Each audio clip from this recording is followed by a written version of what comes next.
हरि ओम। आचार्य द्वितीय खंडस्य पंचमे प्रश्नपत्रे ध्वन्यालोकः इत्यस्य ग्रंथस्य तृतीय चतुर्थश्च एवं उद्योतद्वयं पाठ्यक्रमे वर्तते। तत्र तृतीय उद्योते ध्वनेः व्यंजकमुखेन भेदाः प्रतिपादिताः सन्ति। तेषु भेदेषु प्रथमम् अविवक्षितवाच्यः नामधेयः भेदः वर्तते। अपरस्य भेदः विवक्षितान्यपरवाच्य। अविवक्षितवाच्यः इत्यत्र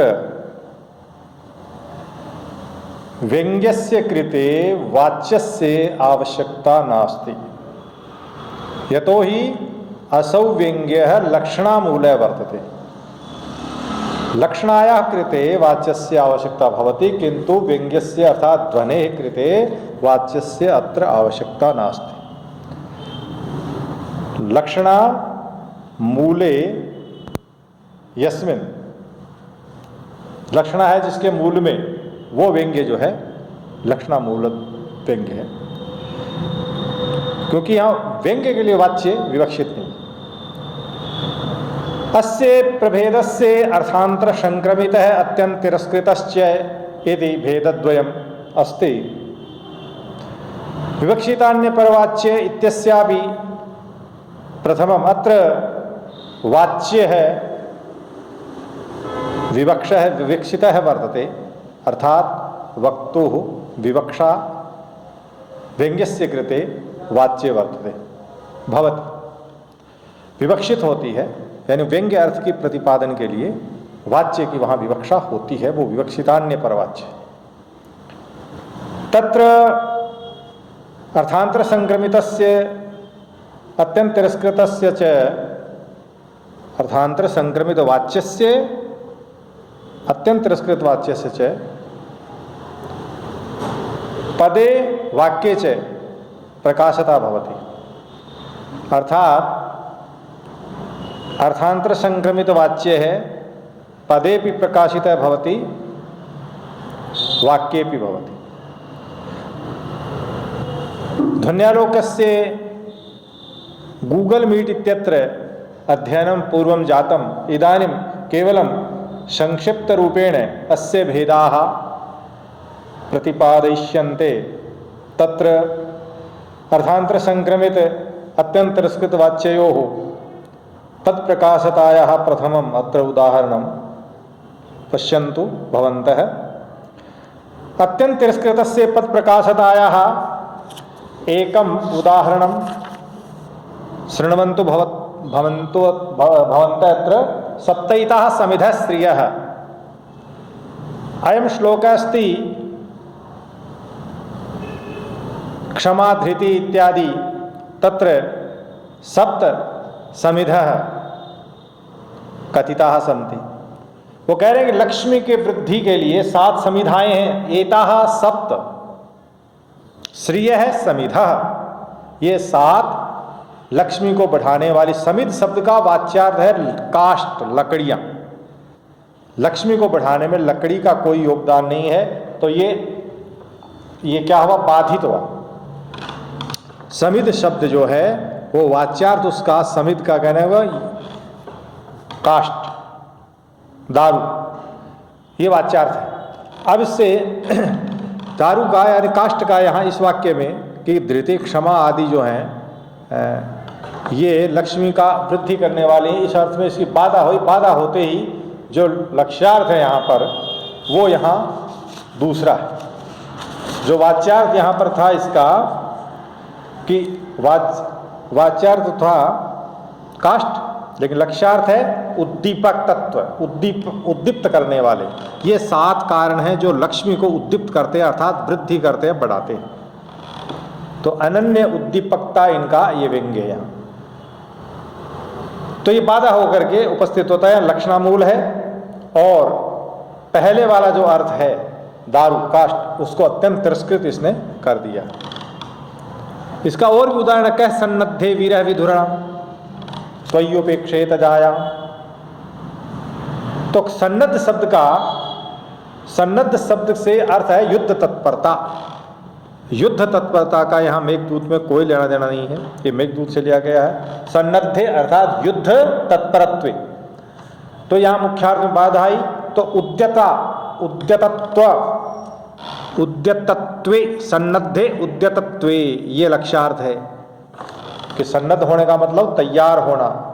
या सन्नद्ध होने का प्रथमा अर्थ जो वाच्यार्थ है वो तो युद्ध तत्परता है, लेकिन उसका तिरस्कार होगा, उसको अत्यंत तिरस्कृत करके। और दूसरा जो अर्थ है उद्यतता, और व्यंग्यार्थ होगा निष्करुणत्व, क्योंकि युद्ध के मैदान में जो कोई भी जाएगा तो वो वहाँ करुणा नाम का कोई चीज नहीं होती। और भी उदाहरण दिया, किमि वही मधुराणाम मंडन में, 3 उदाहरण दिए, सब हमने बता दिए। तो मधुर का मतलब यहाँ मधुर रस विशिष्ट, ये सामान्य अर्थ है, लेकिन यहाँ सर्वरंजकत्वम, ये यहाँ जो लक्ष्यार्थ है वो है पहले वाले अर्थ को अत्यंत तिरस्कृत करके ये आ रहा है। तो यहाँ पर ये हुए आपके अविवक्षित वाच्य के अत्यंत तिरस्कृत के पदगत के भेद। अब जो अर्थांतर संक्रमित है उसमें पहले वाले अर्थ को थोड़ा उससे अलग होते हुए भी पूरी तरह से तहस नहस करके नहीं आता, तो ये अलग है। रामेण प्रिय जीवितेन, उदाहरण आ रहा है, तो कृतम प्रेमण प्रियो प्रियेनोचितम, हे प्रिय राम ने अपने प्रिय जीवितेन रामेण, रामेण का विशेषण प्रिय जीवित, जीवन है प्रिय जिसको इस प्रकार के राम के द्वारा ये अच्छा नहीं किया गया है। तो राम से मध्वाचार्य है दशरथ पुत्र। और जो दूसरा अत्यंत जो संक्रमित है वो है साहसिकेन, क्योंकि राम तो सत्यसंध है, साहसी हैं, लेकिन संप्रति उन्होंने ऐसा कार्य नहीं किया है कि अपने प्राणों को अपने प्राण जो है उनसे मोह रखने वाले ये हो रहे हैं। तो यहाँ वाच्यार्थ जो है वो है दशरथ पुत्र ने, और लक्ष्यार्थ हो गया साहसिके ने रामेण। अब साहसिक इसलिए कि राम ने अब तक जो भी कार्य किए हैं वो साहस से परिपूर्ण है। तो इसी प्रकार और भी उदाहरण एक आया है, इससे ज़्यादा समझ में आया, बताया गया है एवमेव जनस्तस्याः, ये इसमें दिया हुआ है ध्वन्यालोक के अंदर ये उदाहरण दिया हुआ है इसका कि एवमेव जनस्तस्या पश्यति एवमेव जनस्तस्या ददाति कपोलोपमायाम शशिबिंबम। किसी सुंदरी का वर्णन है कि लोग, कुछ मूर्ख लोग ही ऐसे हैं जो कि इस सुंदरी के मुख की तुलना चंद्रमा से करते हैं, क्योंकि यहाँ पर कह रहे एवमेव ऐसे ही जन है तस्याः सुंदरियाः कपोलोपमायाम, उनके उस सुंदरी के कपोल की उपमा मतलब तुलना, मुखमंडल सादृश्य, उसकी सादृश्यता में शशिबिंबम अर्थात चंद्रबिंबम क्या कर रहे हैं वो कि सम्यक विचार्य ददाति, वो क्या है कि चंद्रबिंब को एवमेव इसी प्रकार यानी बिना सम्यक विचार के वैसे ही दे देते। क्यों? क्योंकि यदि विचार किया जाए, परमार्थ विचारे, वास्तविक तत्व का विचार करने पर परमार्थ तत्व अर्थात परमार्थ विचारे चंद्र है, चंद्र ही है। तो 2 चंद्र आए हैं, पहला चंद्र जो है वो तो चंद्र अर्थ में ही है, लेकिन दूसरा जो चंद्र है वो क्षय का सूचक। दूसरा जो चंद्र है वो क्षयशील है, कपोल जो है वो क्षयशील नहीं। चंद्रमा 15 दिन में ही वृद्धि को प्राप्त करता है, 15 दिनों में नीचे घटता जाता है। कामिनी में ऐसा नहीं, कामिनी का यौवन बरकरार रहता है, कई सालों तक रहता है। तो कामिनी के कपोल की अपेक्षा चंद्रमा जो है क्षयशील है, इसलिए कुछ मूर्ख लोग, पामर लोग जो है वो इस प्रकार की उपमा देते हैं। तो यहाँ पर जो पद है जिसके कारण ये लक्षणा है वो है द्वितीय चंद्र है। तो द्वितीय चंद्र जो है वो यहाँ पर क्षयशील है, इस अर्थ में संक्रमित हो गया है लक्ष्यार्थ, और उसका घटियापन जो है वो जाहिर होता है कामिनी के कपोल के सामने। ये हुआ दोनों के ही यानी अत्यंत तिरस्कृत के और अत्यंत अर्थांत संक्रमित के पद प्रकाशता के उदाहरण। अब वाक्य प्रकाशता का उदाहरण जो है वो अविवक्षित वाच्य का जो अत्यंत तिरस्कृत वाला भेद है उसका उदाहरण पहले आ रहा है अविवक्षित का अत्यंत तिरस्कृत वाच्य में वाक्य प्रकाशता का। या निशा सर्वभूतानाम, ये महाभारत से कोई पद्य लिया गया है। या निशा सर्वभूतानाम तस्याम जागर्ति संयमी। सामान्य इसका अर्थ है कि संपूर्ण प्राणियों की जो रात्रि है उसमें संयमी पुरुष जो है वो जागृति जागता रहता है। यस्याम जागृति भूतानि, भूतानि प्राणधारिण है अथवा संसारिण है। संसारी जो लोग हैं वे जिस दिशा में जिस रात्रि में जागते हैं वो रात्रि उस मुनि की, या यस्याम वो जागते हैं यानी जहाँ वो जागते हैं जिस अवधि में वो जागते हैं, सा निशा पश्यतो मुनि, वो निशा मुनि की, वो मुनि की निशा है। यानी जिस अवधि में वो जागते हैं सांसारिक वो उसकी रात्रि है, और वो जब सोते हैं उस समय मुनि जागता है। ये सामान्य वाच्यार्थ है। लेकिन यहाँ वाक्य में निशा अर्थ, जागरण अर्थ, दो शब्द जो आए हैं जागरणार्थ और निशा, ये कश्चित विवक्षित है। ये किसी वक्ता ने इस अर्थ में इसकी विवक्षा जो है वो अलग है। यानी कहने वाला जो है वो ये कह रहा है कि साधारण जनस्य अर्थात परम तत्वात् विमुक्ता, ये है इसमें। निशा का मतलब है परम तत्व से विमुक्ता मानी दूर रहना, और रात्रि से मतलब है, ये जागरण से मतलब है किस तत्व के प्रति सजगता। अर्थात साधारण व्यक्ति जो है वो परम तत्व से विमुख रहता है, और मुनि जो रहता है वो तत्व के प्रति सजग रहता है। तो यहाँ पर ये पहले वाला जो अर्थ है सोने वाला जागने वाला, उसको तिरस्कृत करके, अत्यंत तिरस्कृत करके यह निकला है। यानी तत्व ज्ञानावहितत्वम, तत्व ज्ञान से अवहित। जो मुनि है वो तत्व ज्ञान के प्रति सजग रहता है, तत्पर रहता है, और सांसारिक वो तत्व ज्ञान के प्रति उससे विमुख रहता है। तो ये उसके जागरण और सोने अर्थ में लिए गए। तो पहले वाले अर्थ को इन्होंने तिरस्कृत कर दिया है। चूंकि यहाँ दो पद हैं, एक से अधिक पद आते ही वाक्यगत वो वस्तु बन जाती है, तो यहाँ वाक्यगत है क्योंकि यहाँ निशा और जागरण दोनों अर्थ जो है पहले वाले तिरस्कृत होकर के निकले हैं। तो ये भेद इनके वाक्यगत का हुआ, अत्यंत तिरस्कृत वाला। अब दूसरा है जो अर्थांतर संक्रमित वाला, उसका वाक्यगत का उदाहरण भी एक इन्होंने दिया है, और वो उदाहरण इन्होंने दिया है कि प्राप्तुम धनई। इन्होंने जो उदाहरण दिया है वो दिया है प्राप्तुम धनई, ये उदाहरण है। यहाँ आपकी अपनी किताब में लिखा मिलेगा आपको कि प्राप्तुम धनैरर्थि जनस्य वांछाम। ये उदाहरण तो दूसरा है भाई, मैं दूसरा खोजता हूँ अभी कि ये जो इनका उदाहरण, हाँ ये रहा कि अर्थांतर संक्रमित वाच्य का वाक्य प्रकाशता का उदाहरण ये आ रहा है कि विषमयित केशामपि प्रयात्यमृत निर्माण है, केशामपि विषामृतमय केशामप्य विषामृत काल है, काल है समय है। ये कह रहे हैं कि लोगों का जो समय है वो काल है अर्थात समय है। केशामपि, ये शाम केशाम पुरुषाणाम स्त्रीणाम वा, विषमयिता अर्थात विष रूप है। यहाँ दो शब्द ध्यान देना, एक विष रूप और एक अमृत रूप, बस इन्हीं के अर्थ जो है वो वहाँ बदल रहे हैं। विष यहाँ दुख का सूचक है और अमृत यहाँ सुख का सूचक है। तो सामान्य अर्थ तो ये है कि कुछ लोगों का जो समय है जीवनावधि है वो विष युक्त है, कुछ लोगों की अमृत युक्त है। कुछ लोग हैं वो उनका समय विष और अमृत से दोनों से परिपूर्ण है, और कुछ लोग हैं उनके न विष है न अमृत है। चार प्रकार के लोग यहाँ बताए। तो इस पद्य का ये तो हुआ वाच्यार्थ। लक्ष्यार्थ यहाँ ये लेना है कि विष जो है वो दुख का सूचक है और अमृत है वो किसका सूचक है, सुख का। अब ये अर्थ करते इसका अर्थ ये हो जाएगा कि कुछ लोगों की जिंदगी में केवल दुख ही दुख है, तो कुछ के सुख ही सुख हैं। कुछ पुरुष ऐसे हैं, कुछ लोग ऐसे हैं जिनके जीवन में सुख और दुख दोनों हैं, और चौथी प्रकृति होगी जिनके सुख और दुख की दोनों की अनुभूति नहीं होती। यानी वो या तो इस प्रकार के लोग हैं जो सुख दुख को जानते नहीं हैं, अनुभूति नहीं करते हैं, या उससे ऊपर उठे हुए हैं, कोई संत हैं, कोई दिव्य पुरुष हैं। तो इस प्रकार यहाँ विष और अमृत दो शब्द हैं, एक से अधिक शब्द हो गए और जो अर्थांतर में संक्रमित हो गए।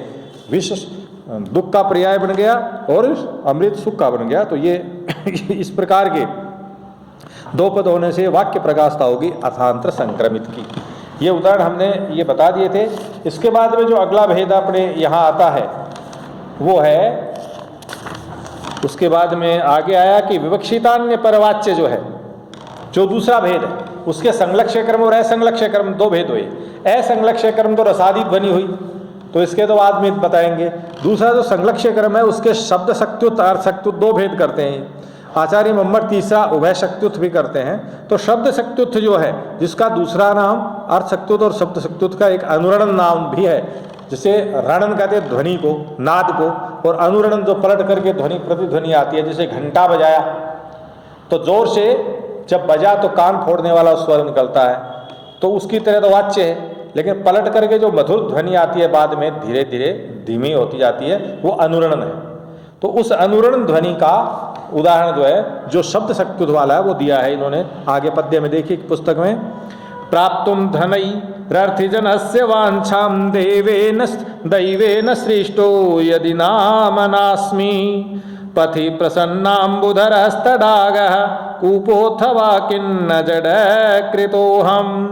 कोई व्यक्ति है, दुखी मन है, वो कह रहा है कि यदि विधाता ने, यदि अहम धनैहि, कश्चन जनः कथयति, यदि अहम धनैहि अर्थजनस्य वांछाम प्राप्तुम दैवेन न सृष्टः, यदि मैं याचकों की इच्छा जो है, याचना उसको पूर्ण करने में समर्थ के रूप में विधाता के द्वारा नहीं रचा गया, तो कोई बात नहीं, मुझे इसकी कोई शिकायत नहीं है। तदा पथि प्रसन्नाम्बुधरः तड़ागे अथवा जड़ह कूप है, कि कोई बात नहीं, यदि याचकों की इच्छा पूरी करने के सामर्थ्य है, मेरे पास धन नहीं है, तो कोई बात नहीं, मुझे पुरुष न बनाता बल्कि कोई जड़ बना देता। कौन? या तो जड़ कुआं जो कहीं जा नहीं सकता, जो इस प्रकार का, अथवा कोई मार्ग पर स्थित को तड़ाग, ताला, कि पथि प्रसन्नाम्बुधर तड़ाग है, प्रसन्न खिले हुए जल वाला, प्रसन्न मीठा और खिला हुआ स्वच्छ, इस प्रकार का कोई तड़ाग अथवा कोई कुआं जो जड़ होता, वो बना देता, ताकि सोचने विचारने मेरी क्षमता नहीं होती, आते जाते लोग मीठा पानी मेरा पीते। इस प्रकार का जो पद्य है, ये है अनुरणन रूप ध्वनि शब्द शक्त्युत का। तो इसमें जो दो शब्द आए हैं, एक कूप, जड़ है, तो जड़ है जो है वो जड़ का मतलब जो हिलडुल नहीं सकता, लेकिन यहाँ है मूढ़ अर्थ में, यहाँ इसका व्यंग्यार्थ है मूढ़, और कूप का मतलब है यहाँ शीतल जल को देने वाला। ये शीतल जल का आक्षेप ये कर रहा है, तो शीतल जल वाला कुआं मुझे बना देता। तो यहाँ पर ये शब्द शक्त्युत का पदगत भेद है, इसमें खास तौर से मुख्य जड़ शब्द जो है वो कह रहा है कि जड़, तालाब भी जड़ ही है और कुआं भी जड़ी है। तो ये शब्द शक्त्युत का भेद है। कौन सा? पद प्रकाश तक। अब यही उदाहरण ये सब बता दिए थे मैंने, एक उदाहरण और देखते हैं कि इसी का, यानी इसी से जो भेद है अविवक्षित वाच्य, इसका कवि प्रौढ़ संलक्ष्य क्रम, उसका कवि प्रौढ़ोक्ति सिद्ध, यानी कवि की प्रौढ़ उक्ति में, यथार्थ में नहीं है। इस प्रकार का शरीर वाला अर्थ शक्त्युद्भव का जो पद प्रकाशता वाला उदाहरण है, वो एक आया है इसमें, चूतांकुरावतंसम। चूतांकुर मतलब आम्र, आम्रांकुर अर्थात आम्रमंजरी कि कुसुम सरेण अर्थात कामदेव ने, चूतांकुरावतंसम अर्थात ये जो आम्रमंजरी है उसके अंकुर वही है आभूषण, जिसका इस प्रकार का, उसको वो क्या करता है कि कामेन अर्थात कामदेवेन मधुमास लक्ष्म्या, मधुमास लक्ष्मी जो है उसके मुख का ग्रहण कर लिया, बलपूर्वक, बिना उसकी इच्छा के। तो कह रहे कामेन मधुमास लक्ष्म्या मुखस्य ग्रहणम कवि कल्पितम। सबसे बड़ी बात तो यह है कि ये कवि की कल्पना है, हकीकत में ऐसा नहीं होता। कि मधुमास लक्ष्मी के मुख को अर्थात वसंत की, वसंत जो है उसकी जो शोभा है उसके मुख को असमर्पितम अपि, असमर्पित भी अर्थात बलपूर्वक, बिना उसने अपनी इच्छा से समर्पण नहीं किया, लेकिन फिर भी उसने उसको ग्रहण कर लिया। ये यहाँ वाक्य है कि कैसा वसंत लक्ष्मी है जिसमें आम्रमंजरी खिल गई है। इस प्रकार का क्षण कैसे खिली, बोलो क्षण क्षण प्रसर महार्ग मनोहर सुरामोदम।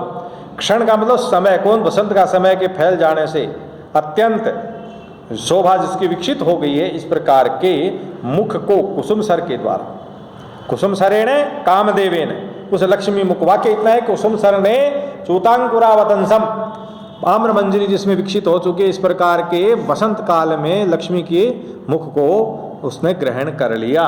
तो यहाँ पर काम का जो मधुमास लक्ष्मी के प्रति मुख ग्रहण करना, ये कवि की कल्पना में है, यथार्थ में ऐसा नहीं होता। न काम ऐसा करता, न ऐसी लक्ष्मी होती कोई स्त्री।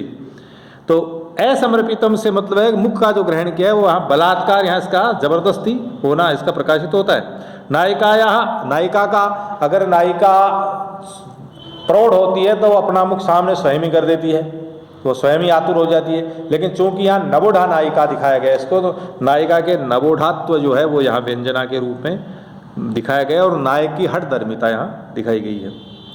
तो कह रहे हैं अनेन नवोढ़ा नायिको परि हठ धर्मवतः नायकस्य बलात्कार धन्यते, कि नवोढ़ा नायिका के ऊपर हठी नायक जो है उस प्रकार के कि बलात्कार अर्थात बलपूर्वक मुख ग्रहण करना यहाँ दिखाया गया है। तो यहाँ तक ये जो भेद है अगले पीरियड में शेष आएंगे। ये वीडियो इससे ज़्यादा प्रकाशित नहीं होगा।